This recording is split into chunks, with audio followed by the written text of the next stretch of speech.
মনোনয়ন দাখিলৰ অন্তিমটো দিনত আজি শিৱসাগৰৰ যিখন ৰাজনৈতিক শিৱসাগৰ বিধানসভা সমষ্টিৰ ৰাজনৈতিক খেলখন বহুত বেছিকৈ জমি উঠিছে। আজি শিৱসাগৰত বিজেপিৰ হৈ মনোনয়ন দাখিল কৰে কুশল দুৱৰীয়ে।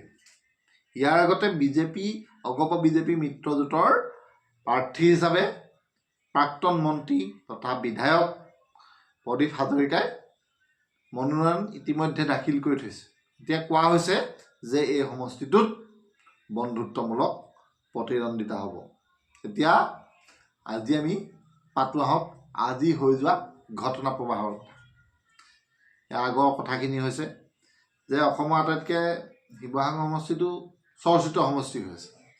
যে এই সমষ্টিটোত অখিল গগৈ আছে, ৰাইজৰ দলৰ সভাপতি, আৰু সেইটো কাৰণে হওক বেছিকেলি সেইটো কাৰণে হওক বা শিৱসাগৰ জিলাত আগতে 4টা বিধানসভা সমষ্টি আছিল।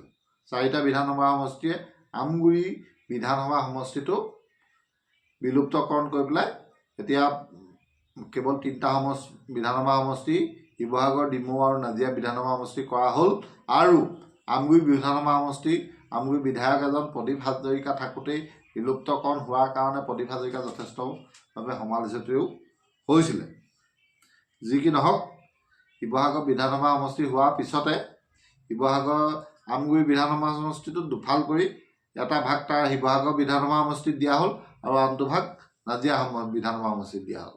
আৰু যিহেতু বৰ্তমানৰ চিটিং MLA প্ৰদীপ হাজৰিকা আছিলে, প্ৰদীপ হাজৰিকা তেখেতক আমাৰ শিৱসাগৰ বিধানসভা সমষ্টিত এইবাৰ অগপ বিজেপি মিত্ৰজোঁটে প্ৰাৰ্থিত্ব প্ৰদান কৰিলে। কিন্তু মন কৰিবলৈ কথাটো হ'ল যে অগপই কিন্তু শিৱসাগৰ বিধানসভা সমষ্টিটো হয়তো বিচৰা নাছিলে আৰু দাবী কৰা নাছিলে বিজেপিৰ পৰা। কিন্তু তৎসত্ত্বেও শিৱসাগৰ বিধানসভা সমষ্টিটো তেওঁলোকক দিয়া হ'ল আৰু দলে বলে গৈ প্ৰদীপ হাজৰিকাই মনোনয়ন দাখিল কৰি থৈ আহিলে। আৰু এই ক্ষেত্ৰত শিৱসাগৰ বিধানসভা সমষ্টি অগপক এৰি দিয়ালৈ শিৱসাগৰ বিজেপিত বিদ্ৰোহ হ'ল। আৰু শিৱসাগৰ বিধানসভা সমষ্টিৰ যিজন প্ৰধান বিজেপি টিকটৰ দাবীদাৰ কুশল দুৱৰীয়ে দৰকাৰ হ'লে নিৰ্দলীয়কৈ খেলিম বুলি ভাবুকি দিলে। আৰু ভাবুকি দি এইখিনি যথেষ্টখিনি চলি থাকিলে। আৰু নাটকীয়ভাৱে কালিৰ দিনটোত গৈ পেলাই কুশল দুৱৰীয়ে মুখ্যমন্ত্ৰীক সাক্ষাৎ কৰিলে। আৰু মুখ্যমন্ত্ৰীক সাক্ষাৎ কৰি ৰাতিৰ ভিতৰতে তেওঁ শিৱসাগৰ বিধানসভা সমষ্টিলৈ তেখেতৰ যি বিজেপিৰ পৰা টিকট পাবলৈ সক্ষম হ'ল। আৰু সক্ষম হৈ আহি আজি হাজাৰ হাজাৰ সমৰ্থকৰ সৈতে কুশল দুৱৰীয়ে আহি শিৱসাগৰত মনোনয়ন দাখিল কৰিলে। মনোনয়ন দাখিল কৰিয়ে অখিল গগৈক ৰাজনৈতিকভাৱে একেবাৰে নিঃশেষ কৰি দিয়া হ'ব বুলি কুশল দুৱৰীয়ে ঘোষণা কৰিছে। আৰু কুশল দুৱৰীয়ে এই যিটো প্ৰতিক্ৰিয়া দিলে, তাৰ প্ৰতিক্ৰিয়া স্বৰূপে অখিল গগৈ ৰৈ থকা নাই, ফেচবুকত পোষ্ট দি দিছে যে কিমানজন 26জন নে কেইজনৰ হত্যাকাৰী আৰু 3গৰাকী পত্নী এজনকহে বিজেপিয়ে শিৱসাগৰত নিচিনা এটা সমষ্টিত প্ৰাৰ্থিত্ব দিবলৈ পালে বুলি অখিল গগৈয়ে কৈছে। আৰু ইয়াত বিশেষভাৱে মন কৰিবলগীয়া কথাটো হ'ল যে কালিৰ দিনটোত কেন্দ্ৰীয় মন্ত্ৰী পবিত্ৰ বাঘেৰিটাই প্ৰদীপ হাজৰিকাক তেখেতক লগ ধৰিছিল। হয়তো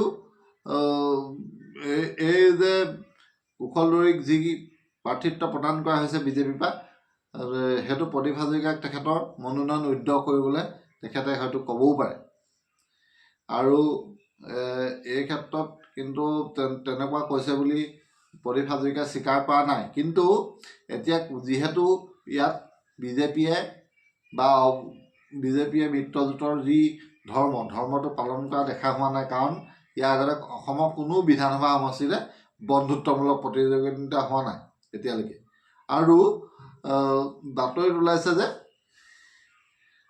কথাটো এনেকুৱা যে অগপৰ সভাপতি অতুল বৰা আৰু উপসভাপতি কেশৱ মহন্ত এই দুজনক ভাবুকি দিয়া হৈছে যে ভাবুকি দিছে যে তোমালোকে হয় প্ৰদীপ হাজৰিকাক নমিনেশ্যন উইথড্ৰ কৰিবলৈ কোৱা, নহ'লে তোমালোকৰ কিন্তু জিকাত দিগদাৰ হৈ যাব। মানে তেনে আৰু তাৰপিছতে উখল দুৱৰীক নহয় প্ৰদীপ হাজৰিকাক নমিনেশ্যন উইথড্ৰ কৰিবলৈ বহুত প্ৰচণ্ড হেঁচা আহিছে বুলি ওপৰ মহলৰ পৰা বাতৰি প্ৰকাশিত হৈছে। আপোনালোকে কি বুলি ভাবে যে এজন বৰ্তমানৰ চিটিং MLA তেওঁক হেৰিটো দিয়া হ'ল, টিকটটো দিয়া হ'ল, দিয়াৰ পিছত আকৌ মিত্ৰজোঁটে বেলেগ এজনক প্ৰাৰ্থিত্বটো দি তেওঁক যদি উইথড্ৰ কৰিবলৈ কোৱা হয় বা বন্ধুত্বমূলকভাৱে প্ৰতিদ্বন্দ্বিতা কৰা হয় যে এতিয়া হাতী চিনত ভোট মাৰিলেও হিমন্ত বিশ্ব শৰ্মা মুখ্যমন্ত্ৰী হ'ব, পদুম চিনত ভোট মাৰিলেও হিমন্ত বিশ্ব শৰ্মা মুখ্যমন্ত্ৰী হ'ব অসমৰ, মানে বিজেপি মিত্ৰজোঁট বিজেপি মিত্ৰজোঁটৰ চৰকাৰ বনিব। কিন্তু এতিয়া এই অগপ বিজেপি মিত্ৰজোঁটৰ সমৰ্থকসকলে কাক ভোট দিব তেওঁলোকৰ বাবে ডাঙৰ প্ৰশ্ন। আপোনালোকে এই ক্ষেত্ৰত কি বুলি ভাবে? শেষত গৈ কি হ'বগৈ বাৰু যে প্ৰদীপ হাজৰিকাই নিজৰ নমিনেশ্যন উইথড্ৰ কৰিব লাগিব নেকি? ধন্যবাদ। আপোনালোকৰ মতামত